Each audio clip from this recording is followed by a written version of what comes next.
ओम नमः शिवाय। श्री शिवाय नमस्तुभ्यम। प्रिय श्रोताओं, आज है बैसाख मास की पूर्णिमा तिथि और जिसे बुद्ध पूर्णिमा के नाम से भी जाना जाता है। आज दिनांक 1 मई सन 2026 दिन शुक्रवार को बैसाख पूर्णिमा का पावन पर्व मनाया जा रहा है और आज के इस अवसर पर हम आप लोगों को पूर्णिमा व्रत की एक कथा सुनाने जा रहे हैं। द्वापर युग की बात है। एक दिन यशोदा जी ने भगवान श्री कृष्ण से कहा, हे कृष्ण, तुम सारे संसार के उत्पन्न करता, पालन और संहार करता हो। आज मुझे कोई ऐसा व्रत बताओ जिसके करने से मृत्यु लोक की स्त्रियों को विधवा होने का भय ना रहे और यह व्रत सभी मनुष्यों की मनोकामनाएं पूर्ण करने वाला हो। श्री कृष्ण बोले, हे माता, तुमने बहुत सुंदर प्रश्न किया है। मैं तुम्हें ऐसे ही व्रत का विस्तार से वर्णन करता हूँ। सौभाग्य की प्राप्ति के लिए स्त्रियों को 32 पूर्णिमाओं का व्रत करना चाहिए। इस व्रत के करने से स्त्रियों को अचल सौभाग्य, संपत्ति और सुख प्राप्त होता है। यह व्रत भगवान शिव की भक्ति भी बढ़ाता है। यशोदा जी ने कहा, हे कृष्ण, इस व्रत को मृत्युलोक में सर्वप्रथम किसने किया था? कृपा करके मुझे विस्तार से बताओ। श्री कृष्ण कहने लगे, इस पृथ्वी पर राजा चंद्रहास द्वारा पालित कतिका नाम की एक अत्यंत सुंदर समृद्ध नगरी थी। वहाँ तरह तरह के रत्न भरे थे। वहाँ धनेश्वर नाम का एक ब्राह्मण रहता था। उसकी पत्नी अत्यंत सुशीला और रूपवती थी। दोनों बड़े प्रेम से रहते थे। उसके घर में धन धान की कोई कमी नहीं थी, परंतु उन्हें एक बड़ा दुख था। उनके कोई संतान नहीं थी। इस कारण वे दोनों अत्यंत दुखी रहते थे। एक समय उस नगरी में एक महान तपस्वी योगी आए। वे सभी घरों से भिक्षा लेकर भोजन करते थे, लेकिन धनेश्वर के घर से कभी भिक्षा नहीं लेते थे। एक दिन धनेश्वर ने देखा कि योगी गंगा किनारे बैठकर भिक्षाटन प्रेम पूर्वक खा रहा है। उन्होंने योगी से पूछा, महात्मन, आप सभी घरों से भिक्षा लेते हैं, पर मेरे घर की भिक्षा क्यों नहीं लेते? इसका क्या कारण है? योगी ने उत्तर दिया, निशांत व्यक्ति का घर अन्य पतित के समान होता है। निसंतान के घर की भिक्षा लेने से पतित होने का भय रहता है, इसलिए मैं तुम्हारे घर से भिक्षा नहीं लेता।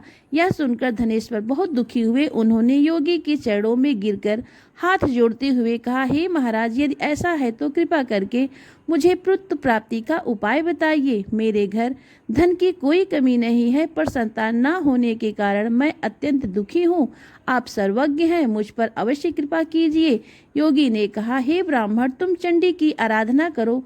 धनेश्वर घर आए और अपनी पत्नी को सारी बात बताई। फिर वे तपस्या के लिए वन में चले गए। वहां उन्होंने चंडी माता की उपासना की और उपवास रखा।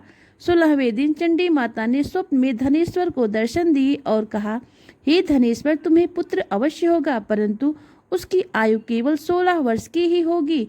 यदि तुम और तुम्हारी पत्नी दोनों 32 पूर्णिमाओं का विधि पूर्वक व्रत करोगे तो वह पुत्र दीर्घ आयु हो जाएगा। जितनी तुम्हारी सामर्थ्य हो, आटे के दिए बनाकर भगवान शिव का पूजन करो। पूर्णिमा के दिन ही 32 व्रत पूर्ण करने हैं। प्रातःकाल होने पर इस स्थान के पास एक आम का वृक्ष दिखाई देगा। उस पर चढ़कर एक फल तोड़कर घर ले आओ। अपनी पत्नी को ऋजु स्नान के बाद स्वच्छ होकर भगवान शंकर का ध्यान करके वह फल खिला दो। भगवान शंकर की कृपा से उसे गर्भ हो जाएगा। सुबह उठकर धनेश्वर ने वास्तव में आम का वृक्ष देखा। वे वृक्ष पर चढ़ने का प्रयास करने लगे, पर चढ़ नहीं पाए। तब उन्होंने विघ्नहर्ता भगवान गणेश की प्रार्थना की, हे दयानिधि, अपने भक्तों के विघ्न दूर करने वाले, मंगल करने वाले, रिद्धि सिद्धि देने वाले, मुझे बल दीजिए ताकि मैं अपनी मनोरथ पूर्ण कर सकूं। गणेश जी की कृपा से वे वृक्ष पर चढ़ गए और एक सुंदर आम का फल तोड़कर घर ले आए। पत्नी ने पति के कहे अनुसार फल खा लिए और वह गर्भवती हो गई। देवी की कृपा से उन्हें एक अत्यंत सुंदर पुत्र प्राप्त हुआ, जिसका नाम उन्होंने देवी दास रखा। बालक चंद्रमा की भांति बढ़ने लगा। वह सुंदर, सुशील और विद्या में निपुण था। माता ने दुर्गा जी की आज्ञा अनुसार 32 पूर्णिमाओं का व्रत रखना शुरू कर दिया ताकि पुत्र दीर्घ आयु हो जाए। जब देवी दास का 16वां वर्ष आने लगा, माता पिता बहुत चिंतित हो गए। उन्होंने सोचा कि यदि पुत्र की मृत्यु उनके सामने हो गई तो वे सहन नहीं कर पाएंगे, इसलिए उन्होंने देवीदास के मामा को बुलाया और कहा, इसे 1 वर्ष के लिए काशी भेज दो, वहाँ विद्या अध्ययन करे। 1 वर्ष बाद वापस ले आना। देवीदास को घोड़े पर बिठाकर मामा के साथ काशी भेज दिया गया। माता पिता ने पुत्र की मंगल कामना और दीर्घ आयु के लिए भगवती दुर्गा की आराधना और 32 पूर्णिमाओं का व्रत पूर्ण किया। उधर मामा और भांजा रास्ते में एक गांव में रात बिताने के लिए ठहरे। उसी गांव में एक ब्राह्मण की अत्यंत सुंदर, सुशील और गुणवती कन्या का विवाह होने वाला था। उसी धर्मशाला में वर और बारात ठहरी हुई थी। लग्न के समय अचानक वर को धनुर्वात बीमारी होती है एक हो गया।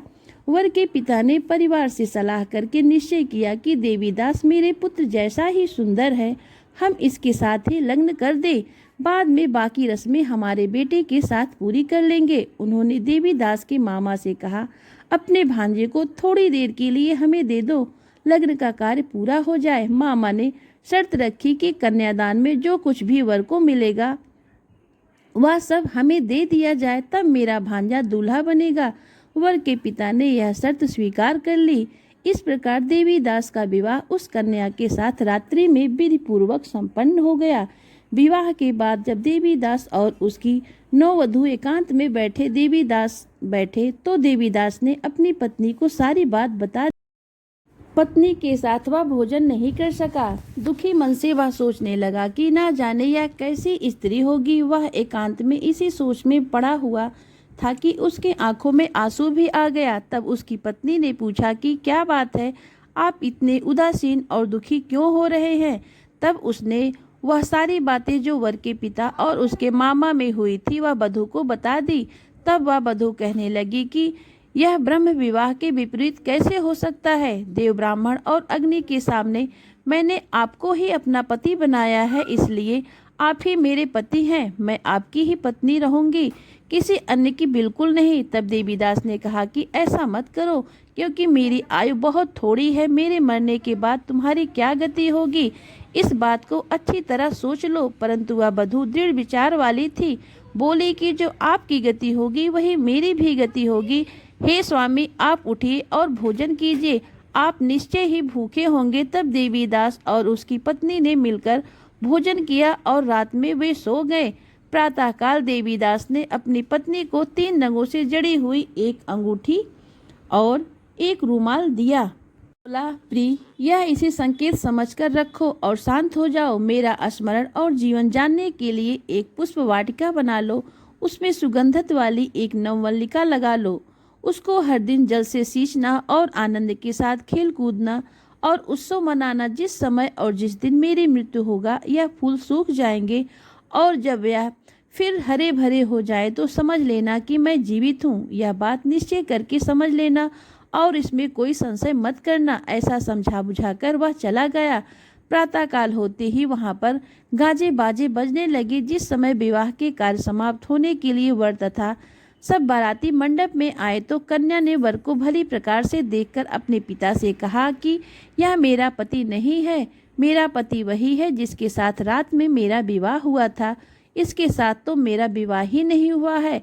अगर यह वही है तो बताए कि मैंने इसको क्या दिया था और रात में हमारे बीच में क्या गुप्त बातें हुई थी, वह सब बताएं। पिता ने उसके कहे अनुसार वर को बुलाया। कन्या की सारी बातें सुनकर वह कहने लगा कि मैं कुछ नहीं जानता। इसके बाद वह लज्जित होकर अपना समूह लेकर चला गया और सारी बारात भी अपमानित होकर वहां से लौट गई। भगवान श्री कृष्ण आगे बोले, हे माते, इस प्रकार देवीदास काशी विद्या पढ़ने के लिए चला गया। जब कुछ समय बीत गया तो काल से पीड़ित होकर एक सांप रात के समय उसको डसने के लिए वहां पर आया। उस विषधर के प्रभाव से उसके बिस्तर के चारों ओर से विष की ज्वाला से वह बिस्तर विषैला हो गया, परंतु व्रतराज के प्रभाव से उसको वह सांप काट नहीं पाया, क्योंकि पहले ही उसकी माँ ने 32 पूर्णमासी का व्रत कर रखा था। उसके माध्याह्न के समय स्वयंकाल वहां पर आया और उसके शरीर से उसके प्राणों को निकालने का प्रयास करने लगा, जिससे वह मूर्छित होकर धरती पर गिर पड़ा। भगवान की कृपा से उसी समय देवी पार्वती जी के साथ श्री शंकर जी वहां पर आ गए। उनको मूर्छित दशा में देखकर माता पार्वती ने भगवान से प्रार्थना की, हे प्रभु, इस बालक की माता ने पहले पूर्णमासी का व्रत किया था, जिसके प्रभाव से भगवान अब आप इसको प्राणदान दे दीजिए। देवी के कहने पर भक्त वत्सल भगवान ने उस बालक को प्राणदान दे दिया। इस व्रत के प्रभाव से काल को भी पीछे हटना पड़ा और देवीदास स्वस्थ होकर बैठ गया।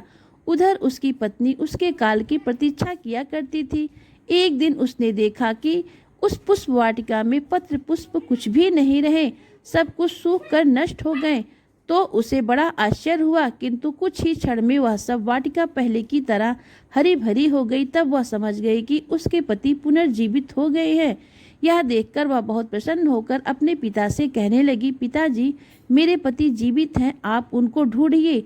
जब 16वां वर्ष बीत गया तो देवीदास भी अपने मामा के साथ काशी से वापस अपने घर के लिए चल पड़ा। उधर उसके ससुर उसको ढूंढने के लिए घर से जाने ही वाले थे कि वह दोनों मामा भांजा वहीं पर आ गए। उसको आया देखकर उसका ससुर बड़ी प्रसन्नता के साथ उसे अपने घर ले गया। उस समय नगर के निवासी भी वहां इकट्ठा हो गए और फिर सबने निश्चय किया कि अवश्य ही इस बालक के साथ इसी कन्या का विवाह हुआ था। उस बालक को जब कन्या ने देखा तो पहचान लिया और कहा कि यह तो वही है जो संकेत करके गए थे। फिर सब कहने लगे कि भला हुआ जो यह आ गया, और तब सब नगरवासियों ने खूब आनंद मनाया। कुछ दिन के बाद देवीदास अपनी पत्नी और अपने मामा के साथ अपने ससुर के घर बहुत सारा उपहार लेकर अपने घर की ओर चल पड़ा।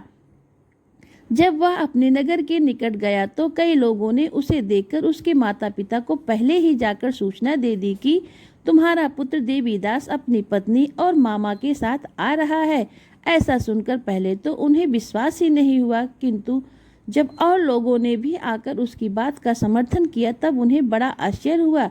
इतने में ही देवीदास भी अपने घर पहुंच गया और देवीदास ने अपने माता पिता के चरणों में सिर रखकर प्रणाम किया और उसकी पत्नी ने भी अपने सास ससुर के चरणों को स्पर्श किया। तो माता पिता ने अपने पुत्र और पुत्रवधू को अपने हृदय से लगा लिया और सबकी आंखों से प्रेम के आंसू बहने लगे। अपने पुत्र और पुत्रवधू के आने की खुशी में धनेश्वर ने बड़ा भारी उत्सव किया और ब्राह्मणों को भी बहुत सी दान दक्षिणा देकर प्रसन्न किया। भगवान श्री कृष्ण कहने लगे, माते, इस प्रकार धनेश्वर 32 पूर्णमासियों के व्रत के प्रभाव से पुत्रवान हो गया।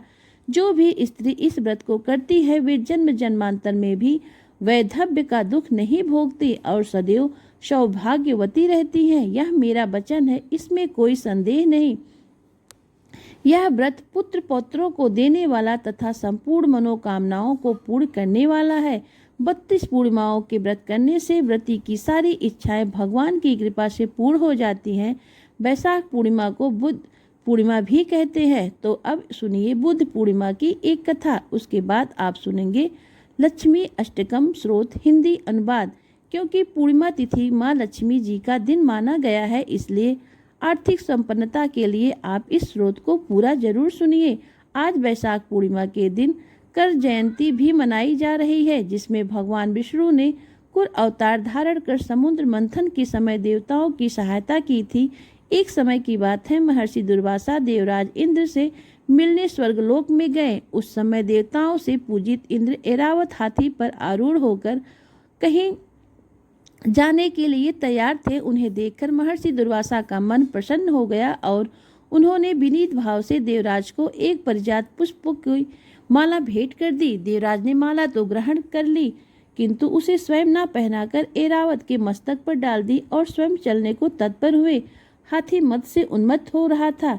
उससे सुगंधित और कभी न कुमलने वाली उस माला को सूंड से मस्तक पर खींचकर मसलते हुए फेंक दिया और फिर पैरों से कुचल डाला। अपने ही सामने यह सब देखकर ऋषि दुर्वासा अत्यंत कुद्र हो उठे और उन्होंने देवराज को श्राप देते हुए कहा, रे मूर्ख, तुमने मेरी माला का कुछ भी आदर नहीं किया। तुम त्रिभुवन की राज लक्ष्मी से संपन्न होने के कारण मेरा अपमान कर रहे हो। इसलिए जाओ, आज से तीनों लोकों की लक्ष्मी नष्ट हो जाएंगी और तुम्हारा यह वैभव भी श्रीहीन हो जाएगा। इतना कहकर दुर्वासा ऋषि शीघ्र ही वहां से चले गए। इधर श्राप के प्रभाव से इंद्र आदि सभी देवतागण और तीनों लोकों श्रीहीन हो गए। ये दशा देखकर इंद्र आदि सभी देवता अत्यंत दुखी हो गए। महर्षि का श्राप अमोघ था। उन्होंने प्रसन्न करने की सभी प्रार्थनाएं की भी विफल हो गई। तब असहाय, निरुपाय और दुखी देवगण, ऋषि मुनि आदि सभी प्रजापति ब्रह्मा जी के पास गए। ब्रह्मा जी इन सभी को साथ लेकर बैकुंठ में श्री नारायण के पास पहुँचे और सभी ने अनेक प्रकार से नारायण की स्तुति की और बताया कि प्रभु, एक तो हम दैत्यों के द्वारा अत्यंत कष्ट में हैं और उधर महर्षि के श्राप से अब श्रीहीन भी हो गए हैं। आज तो शरणागतों के रक्षक, इस महान कष्ट से हमारी रक्षा कीजिए प्रभु। इस प्रकार स्तुति से प्रसन्न होकर श्री हरि ने गंभीर वाणी में कहा, तुम लोग समुद्र का मंथन करो, जिसमें लक्ष्मी और अमृत की प्राप्ति होगी। अमृत को पीकर तुम सभी अमर हो जाओगे और तब दैत्य तुम्हारा कुछ भी अहित नहीं कर सकेंगे। किंतु यह अत्यंत दुष्कर कार्य है। इसके लिए तुम असुरों को अमृत का प्रलोभन देकर उनके साथ संधि कर लो और दोनों पक्ष मिलकर समुद्र मंथन करो। ऐसा कहकर अंतर्ध्यान हो गए। तब प्रसन्नचित इंद्रादिक देवताओं ने असुर राज बलि और उसके प्रधान नायकों को अमृत का प्रलोभन देकर सहमत कर लिया। मथाने के लिए मंथराचल पर्वत का सहारा लिया और वासुकी नाग की रस्सी बनाकर सिर की ओर दैत्यों ने तथा पूंछ की ओर देवताओं ने पकड़कर समुद्र मंथन आरंभ कर दिया।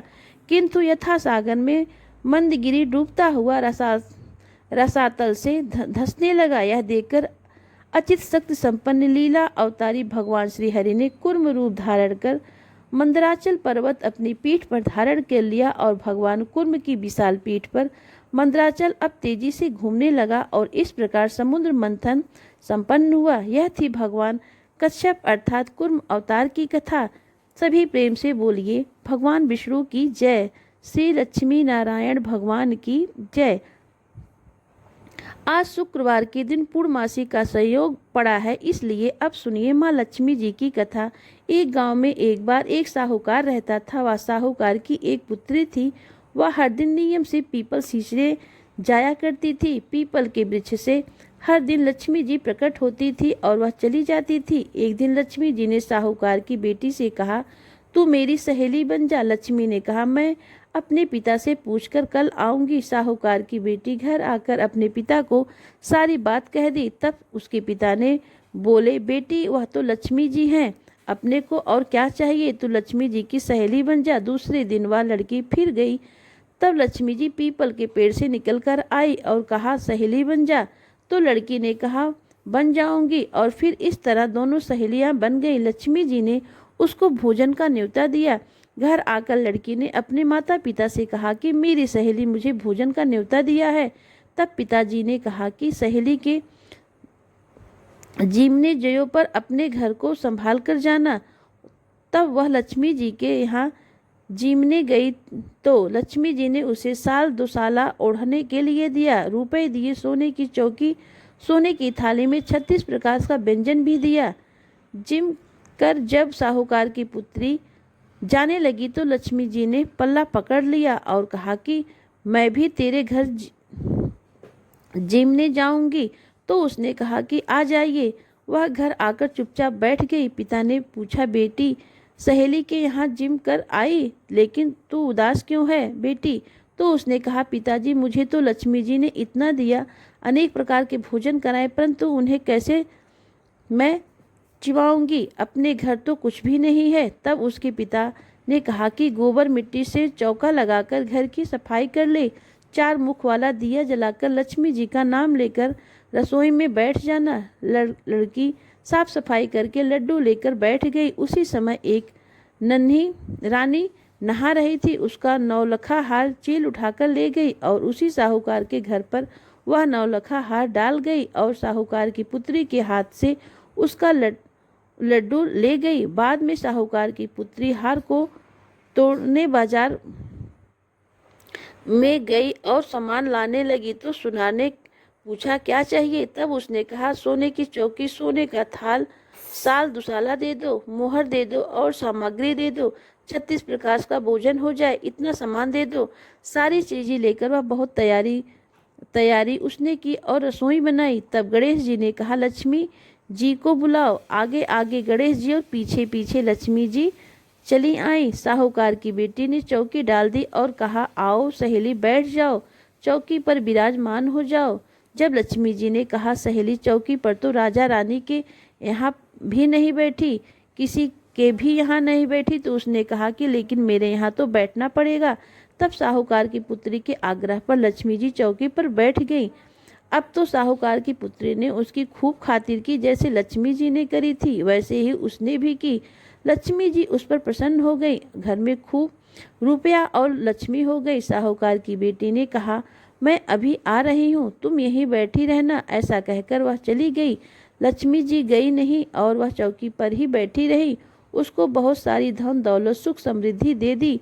हे लक्ष्मी जी, जैसी आपने साहूकार की बेटी को दिया वैसे सबको देना। कहने सुनने, पुकार भरने, अपने सारे परिवार को देना, पीहर में देना, ससुराल में देना, बेटे पोती को देना। हे लक्ष्मी माता, सबकी दरिद्रता दूर करना, सबके कष्ट दूर करना और सबकी मनोकामनाएं पूर्ण करना। सभी प्रेम से बोलिए, लक्ष्मी माता की जय। तो प्रिय श्रोताओं, अगर आपको यह हमारा वीडियो अच्छा लगा हो तो वीडियो को लाइक करें और चैनल को सब्सक्राइब करें। मिलते हैं आपसे हम किसी फिर दूसरी कथा में। वीडियो पूरा देखने के लिए आप सबका बहुत बहुत धन्यवाद।